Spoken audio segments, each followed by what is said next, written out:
is it we always look at the negative in ourselves? We're always looking at our shortcomings, our faults, our failures, our weaknesses. We always look at ourselves and look at what we can't do and who we're not. Nobody needs to tell us about our faults. We know them. We don't need to hear them. But why do we feel so inadequate so often? Studies have shown we have a negative bias to the negative. And so you can find that, as studies have proven. But why? And yet it's something that's existed throughout life. Great Bible heroes face the same inadequacies, face the same questions that I think we face all the time. God shows up to Moses, and Moses is sitting there. Listen, they're not going to listen to me. Who do you think I am? They don't know who I am. They're not going to listen to me. As a matter of fact, I don't even talk well. Why would they even listen? Because I can't even speak well. And Moses has all this. He knows all his he knows his weaknesses, his faults, and what's wrong with him. And he's telling God all this. And yet God says, you're the one I've chosen. You got, let's see, Gideon, the warrior Gideon. God shows up to Gideon, and Gideon's going, wait a minute.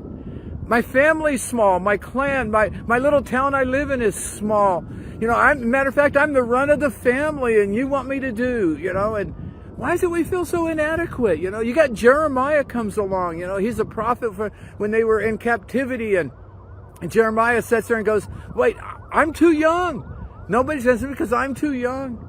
Why is it we so easily find our faults, our failures, our weaknesses, and we don't realize what we can do, how much potential we do have? Why is it we focus on our inadequacies? And I thought about that, and I wrestle with that. And here's what I wanted to say here, that as I looked at that, listen what God says. I am sure of this, that he who started a good work in you will carry it on to completion until the day of Jesus Christ. See, I want you to know something. You are enough. God is working in you. Maybe right now you might not be able to do much, but I'm going to tell you what, you can do what God has called you to do. You can be who God's called you to be. Whether it's your family, whether it's at work, whether it's your finances, whether it's your relationships, whatever it is, you're enough. You're inadequate. God created you and formed you and breathed in your nostrils the breath of life. And you can do it. Moses led Israel. Gideon conquered the Midianites. And Jeremiah was a hope that they had in captivity. In spite of all that they wanted to point out, well, I can't. I just don't measure up. I'm not enough. I want you to know you are enough. That God made you, formed you, and breathed in the nostrils of life, the breath of life, and you are enough. So I just want to encourage you this morning with that. Don't get caught up in all the negative. You don't need anybody to tell you. You know it already. So why let yourself beat yourself up? So I want you to reach out. I want you to be all that God called you to be. And I want to encourage you this morning. I want to encourage you with this. I praise you, this he's talking to God, for I am fearfully and wonderfully made. Wonderful are your works. My soul knows it very well. I want your soul to know you are wonderfully made by God. And you're special.